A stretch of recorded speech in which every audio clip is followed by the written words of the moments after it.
Okay, I think yeah, we will start. So again, good morning to all of you. Thank you for joining us this morning. This is our first State of the Internet and Media in Singapore webinar since we started conducting our panel surveys in December 2020. So and since we launched our center on January 26, 2021, we've been collecting data about internet use, internet experience in Singapore. And for the first time, we'll be sharing with you the results across the at least five national surveys that we've done so far. So I would like to welcome all our partners and stakeholders from different universities and schools within NTU and outside NTU, our partners and collaborators in the different ministries and agencies in Singapore. And we also have some of our partners in the media. I think we have people joining us from CNA and Taobao. And I think you'll be interested in finding out the results of the digital news report, which we will present later in this webinar. I want to share with you first about NQ. If we go to the next slide, hopefully most of you are familiar with our center, the Center for Information Integrity and the Internet. It's a 2-year-old center here at the Wee School of Communication and Information. And our main goal is to track and analyze information and internet behavior in Singapore. And we've been doing that using our surveys, our panel surveys. We've been tracking the same group of people every 6 months since December 2020. Of course, we're not able to track all of them. Not all of them would participate in all the waves, and so we would also refresh the samples. What we will be presenting this morning would be the results from all of the participants that participated in each of the 5 waves of our survey, and we'll talk more about the methodology in a while. So this will be the flow of our webinar. First, we will talk about the results from InCube's panel surveys. As I mentioned, our surveys focus on internet use and also internet experience in Singapore. And then we will also be sharing with you the recent results from the Reuters Institute for the Study of Journalism's digital news report, focusing on Singapore. We're looking at specific news brands in terms of frequency of use, both online and traditional. We'll share that with you later. And finally, we will want to have a discussion to reflect on all these findings. We have our own InCube researchers joining us this morning, but also we would like to hear from you. So hopefully we can have a nice discussion after we present all the findings. With that, I'll turn over to Dr. Goh Tang Hao, who will be sharing the first part of our findings from our panel surveys. Thank you very much, Edson, and thanks everyone for joining this session. So I'm Tang Hao. So I'm here to present to you a series of panel surveys that we have conducted from December 2020 to 2022. So we have a total of 5 waves. So basically, the main purpose is to track internet use in Singapore. Right, so we try to map our results to the different key events that took place as we conduct our panel surveys. Right, so we have wave 1 that was conducted in December 2020. That was the first shipment of Pfizer vaccines to Singapore. And in wave 2, the alert level was raised to phase 2 heightened alert. And thereafter, the situation in Singapore, the COVID situation in Singapore starts to get better. And lastly, in wave 5, we are expecting that life is actually slowly returning back to normal. So how does the internet usage actually map to these significant events in Singapore, right? So the very first thing that we want to track is actually the perceived importance of internet. So many studies have shown that internet has actually make people life better, right?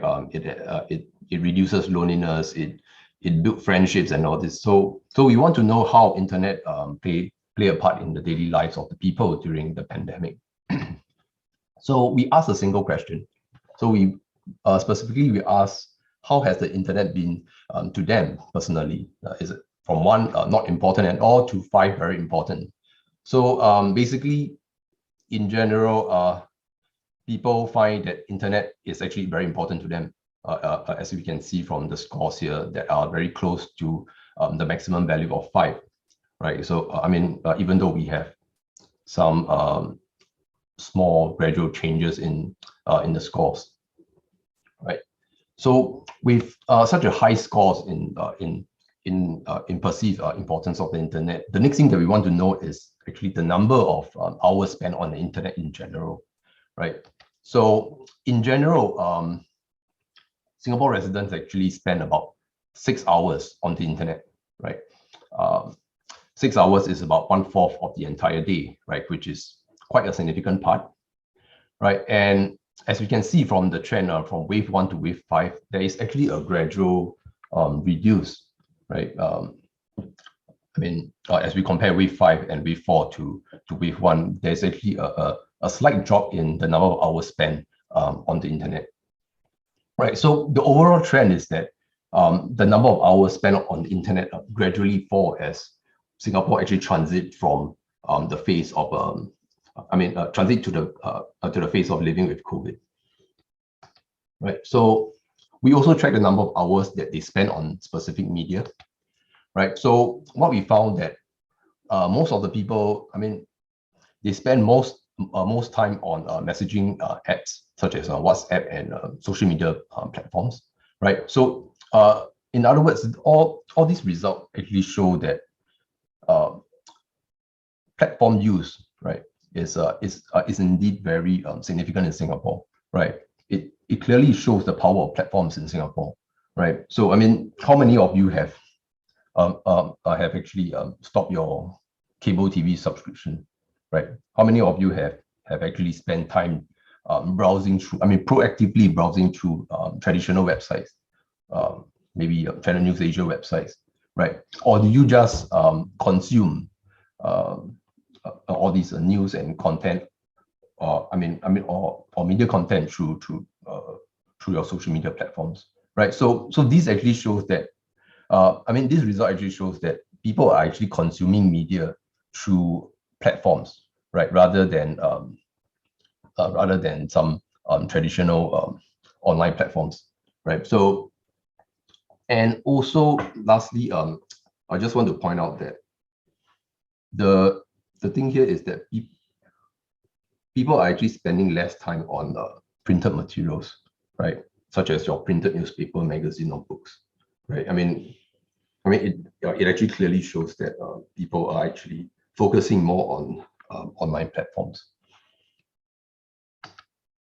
right? Since we are talking about platforms, let's look at social media platforms, right? So we actually compare the very popular WhatsApp instant messaging platform and Facebook with the rest of the social media platform, right? So what we are seeing here is that, of course, WhatsApp and Facebook actually, it actually dominates the usage of social media platforms across the different platforms here, right? So, but the thing here is that although all these big players like Facebook, WhatsApp, and YouTube, they actually dominate the usage, but I think we should also pay attention to a specific platform that is TikTok, right? So if you look at TikTok, although it has got very low usage, but we see that there is actually an increasing trend in people picking up on TikTok, right, to actually consume their media, right? So this is something that we should look at. What is it about TikTok that people are actually interested in, right? What is a factor that actually draws people to actually sign up a TikTok account to consume media, right? So we also track the number of hours spent on media devices. So we found that both smartphone and laptops actually, people actually spend most time in using smartphones and laptops, right? Now this is not surprising because both devices actually help us to, satisfy most of the daily functions in life, like be it entertainment or work, right? So I mean, you can watch videos on smartphone. You can at the same time do your work on the laptop, right? So both smartphones and laptops are actually among the most used devices in Singapore, right? So next, I'll pass on to Edson to talk about how people perceive the information quality in Singapore. Thanks, Hao. So, in the Incube surveys, we're looking at the usage of different aspects of the internet, but at the same time, we also are tracking what people report, what they experience when they are on online, when they are using the internet. So we have, as I mentioned to some of you, we've also are trying to come up with our measure of perceived information integrity, where we've been asking our participants in each wave how much they agree with certain statements that we think help to measure information integrity online. So if we go to the next slide, we will see that first we've asked them about their perception of how much negativity do they see online.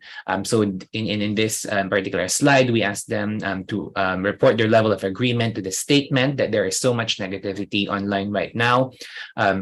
We see that it's around 3.5 to 3.6. There are some slight changes over time, but we can see that that's around 3.5, 3.6 out of a scale of 5.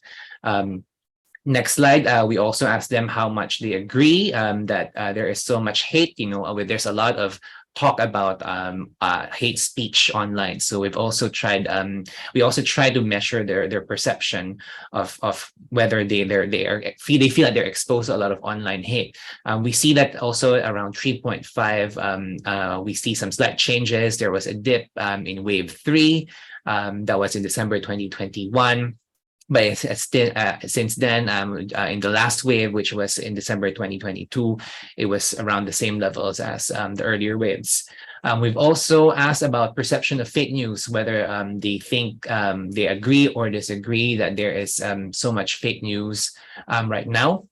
If we go to the next slide, we will see that there's a slightly higher level of agreement that there's so much fake news right now. There's also some movements across the waves, but we can say that it's pretty much stable at around 3.7 in a scale of 5.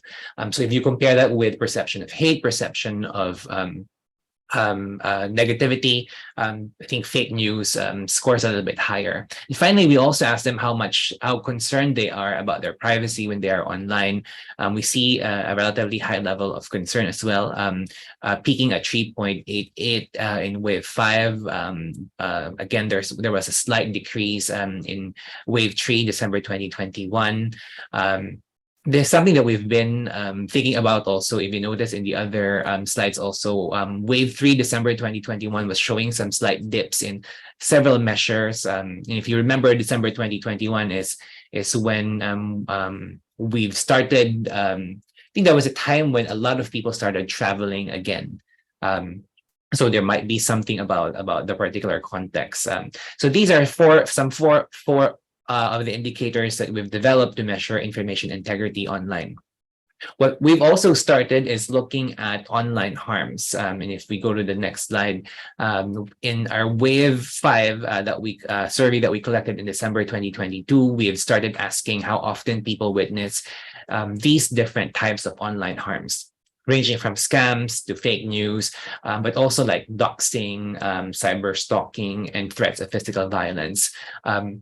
We see that scams and fake news are rated the highest in terms of how frequently they think they're seeing this. But we also see people reporting that they see hate speech, cyberbullying, and trolling.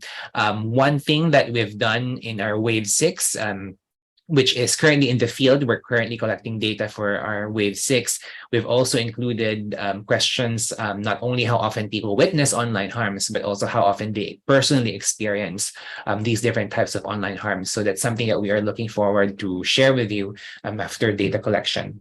One thing that, if we go to the next slide, we will try to reflect on these findings. What we will share with you the full report later.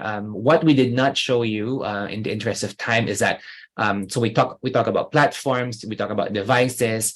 We've also been tracking changes in specific devices in terms of frequency of use, and also in specific platforms. And you will be able to access that in when you access the full report. But I will stop here and maybe invite our InCube Assistant Director, Edmund Lee, and also our InCube member from the business school, Dr. Corinne Tan. So they will pick up some of the findings that they think are quite interesting and share with us what they think about these. Let's start with Corinne.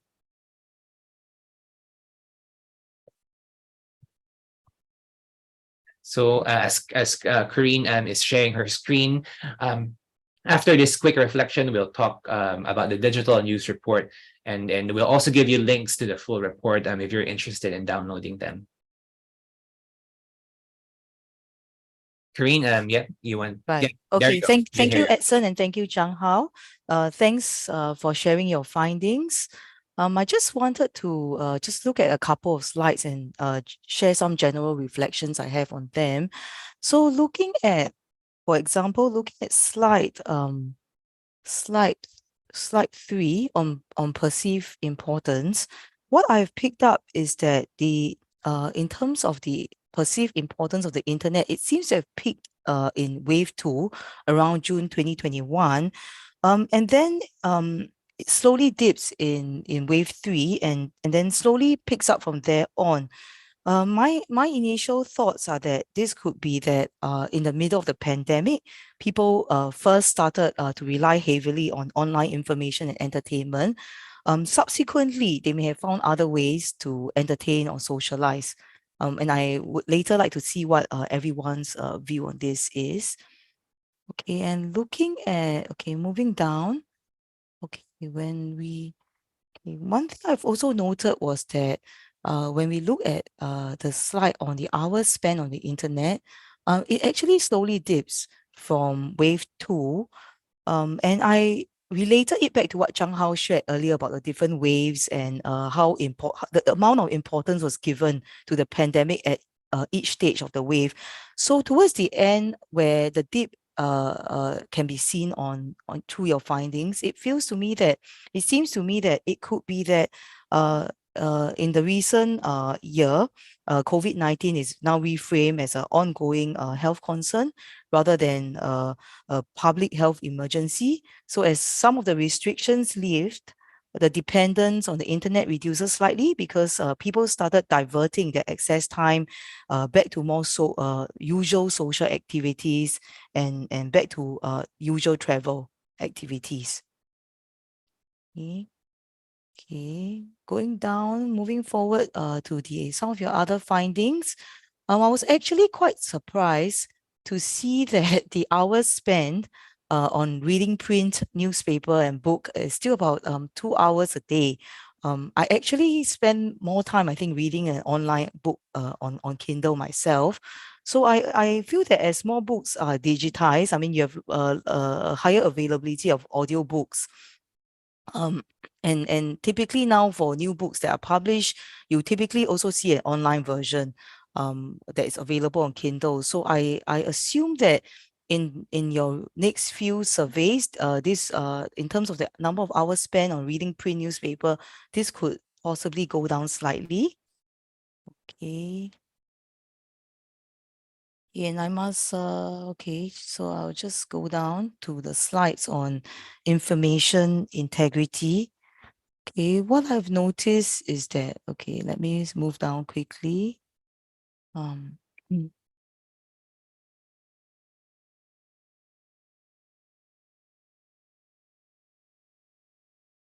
Okay. Okay, and when I looked at the slides on slides 35 to 39, these slides are quite relevant to my research on disinformation on social media. So when I look at them, My take on these findings are that it probably correlates to increased digital literacy in the online community in recent years, and there's a step out in terms of the online campaigns. Some also being actually initiated by social media platforms because of the tightening regulations and responsibilities accorded to them. So I suspect that the fact that users are more sensitive, I mean, when you see a increase from wave 3 to wave 5, and you see that people are picking up that there's so much more hate, so much more negativity and fake news, that could be actually due to increased digital literacy and awareness, perhaps even more so than the amount of hate or online hate or fake news online. It's just that people are more aware of them. So I'm interested to see what the views of everyone is on some of these topics. And last but not least, I noticed that when you look at your slide on the witnessing of online harms, it appears that scams and fake news are the most frequently witnessed online harms in December 2022. I'm quite excited to see if there will be an impact later when it comes to the Online Safety Act, when you give it some time for the codes and everything to take effect, whether or not we will actually see that there'll be a lower volume of such online harms and hence lower witnessing. With that, I think I round up my reflections. I'm curious to see what everyone thinks later. Yeah, Thanks I'll so pass much. it to you, Edmund. Yeah. Thanks, Corinne. Edmund? Okay, great. Hi, everyone. Thank you for spending your morning with us. So we really appreciate that. So my name is Edmund, and I'm one of the faculty members at the Wickham School of Communication and Information as well. So once again, Zhang Hao, Edson, thanks for walking us through the data, and Corinne for sharing with us your insight. And I'll be also reacting to different parts of the survey, but I want to qualify my comments by saying that a lot of what I'm going to say next would be informed or shaped by what I do in terms of my own research. So I'm a public health scholar, so I do work in space, understanding how social media, digital health technologies impact public health. So a lot of my comments later on would be shaped by through that lens. So I think right off the bat, I want to point out something that's very obvious from the survey, that actually without the survey, all of us probably know this, that we spend a lot of time on social media platforms. We spend a lot of time on private messaging apps. So now the question is, what does that mean for us, particularly in the space of dealing with the infodemic or dealing with fake news? So actually, Zhang Hao and myself, we try to dig a little deeper in the data. I'm going to share with you some additional slides. So I believe you should be looking at my slides right now. So this is our spend on media, and particularly on what we know as traditionally social media platforms such as Facebook, Instagram, Twitter. So this is the 5-wave, the results across the 5-wave. And this is the hours spent. So there's a question on, are we reporting the mean or median? So this is mean. So you could see that across the 5-wave is a pretty strong uptrend. I mean, with the exception of the wave 2, which is the heightened, during the heightened measures in place where I think there's a spike in social media activity. So in general, we spend about 2.5 hours to about 3 hours on social media across the 5 waves. So this is something that probably we all know. Now, how about messaging apps, right? So in messaging apps, you could also see a similar uptrend, and likewise during the heightened alert, there's a spike in activity. And you could note, I think right off the bat, we spend slightly more hours on private messaging apps as compared to our social media platforms. Now, you may think, okay, so what does this actually mean, right? So I think one of the thoughts that I have is that moving forward, the way that we deal with infodemic, particularly on social media platforms, particularly on messaging apps, we need to make a slight pivot. Now, what is this important? Now, I want to bring us back to our 2 to 3 years back, right, when the pandemic first hit. There was this huge amount of attention paid on social media platforms. Like, oh, social media platforms are proliferating a lot of what is health misinformation, whether it's COVID or even other type of misinformation. And so therefore we need to do something about it. Now, if I were to ask you right now, what are the strategies that we have in dealing with fake news, dealing with misinformation on social media platforms, right? The Facebook, the Twitter, Instagram. I would say that you probably could name a few of these strategies. The most extreme, I would say, is have the tech companies ban really harmful content. In fact, we just see this a couple of days ago, right, where Meta, the parent company of Facebook, was instructed by IMDA to remove child exploitation Facebook pages. So really extreme, but it's one of the tools in the arsenal, but we don't really use it a lot of times. I think we are also familiar in the Singapore context where entities or individuals are being issued POFMA, and they have to comply, right? They don't necessarily need to take down their misinformation, but they have to comply and put up the correction.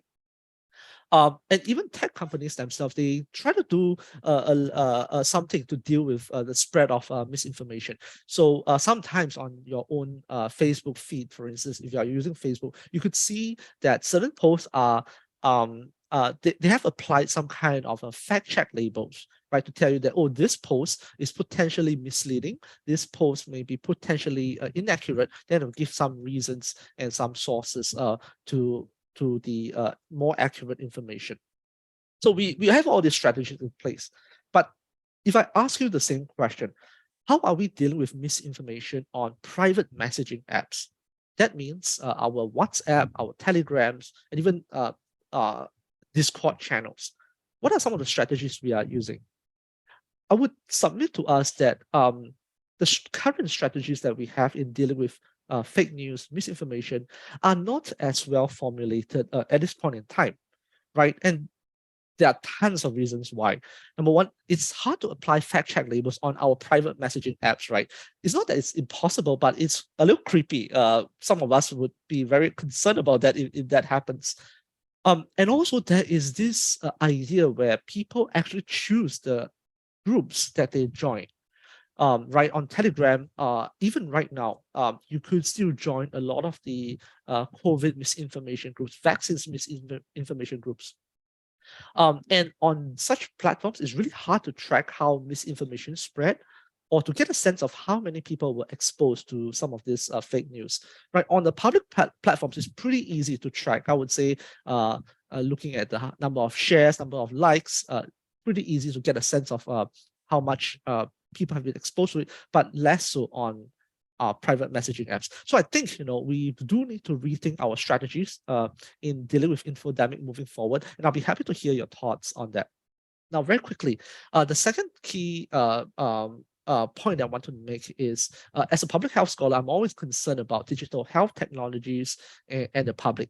So let me just move on to this next slide. So Edson has mentioned that we also collected really detailed data on how much time people are spending on each platforms. So this slide that you're looking at, it's asking people how many hours a day do they spend actively using smartwatch. So your Apple Watches, for instance. So people spend about 1.5 hours to about slightly less than 2.5 hours across 5 waves. You could see it's on an uptrend. A second question, it's the same. The way whether it's the same, how many hours would you spend using fitness trackers, right? This would be a Fitbit, for instance. About 2 hours to 2.5 hours across the 5 wave, and generally on an uptrend. So as a public health person, I was really excited to see this. Like, okay, people are really using it, and so I'm kind of jumping to the conclusion that people are getting more and more healthy. But is that really so? In fact, I would say that I asked Zhang Hao to just do a little more digging into the data, and we found that actually only half our sample are using fitness trackers or smartwatches. So so there's a little setback here. I'm not too happy about the results, but I think that tells us a lot about in terms of what extent are we effective in using some of these gadgets. Now, then I also asked Zhang Hao to help me to run another analysis, and that is looking at seniors, right? those who are age or future seniors, age 50 and above. And I would say the number could be as high as 69% don't actually use some of these gadgets. So what does this mean for us? And why is this important in the first place? Number one, it is important because this year onwards, if you are keeping track of the news, we are progressively rolling out the Healthier SG initiative. Now, one of the key features of that is the use of technologies like mobile apps, fitness trackers to help us to complement our healthy lifestyle. Now, there are some considerations moving forward in how we can think about using technology in an inclusive manner. And I think right off the bat, we want to be aware of this tendency of what I call technology chauvinism, right? Sometimes we have this idea that we develop a tech, it would work, it would magically help us make people healthy. But most of the time, people's reaction to technology is not too positive. Just think about the recent example of the Kopitiam card, right? So Fair Price Group is trying to transit away from using the Kopitiam card into their payment using the app itself. So, and I think you could tell that there's some resistance to that. And I suspect that moving forward in our Healthy SG initiative, that would be some kind of inertia that we need to overcome.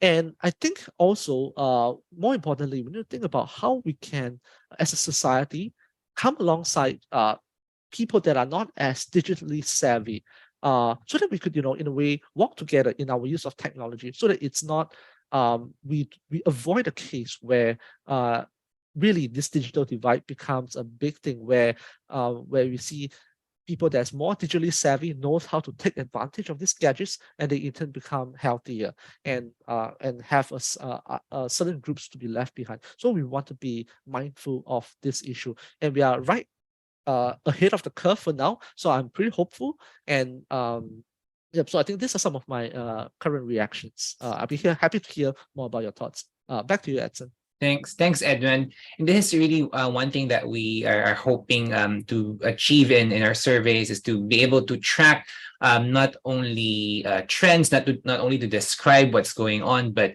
maybe be able to predict what might happen, what will be the changes, which devices or technologies are in the upswing, and that would hopefully allow us to prepare or anticipate any challenges that our communities might face. If we can show the slides again. Also, that's an important question in the chat. The report that we're sharing with you and the slides that we've shown are reporting means, except for the social media platforms. We ask people to just report with which of the platforms they are currently using, actively using. So the percentage refers to the number of users, percentage of users in our samples. But for the rest of the data, we are reporting means. And like what Edmund said, this might, hide some of the facts, some of the considerations that maybe there are just a certain group of people who are pulling up the means or pulling down the means. And so if there's interest in going deeper into the data, like what Edmund mentioned, focusing on a specific demographic, and that is something that we are able to do with our data. So you can just let us know if there's any interest in some of the findings that we have shared.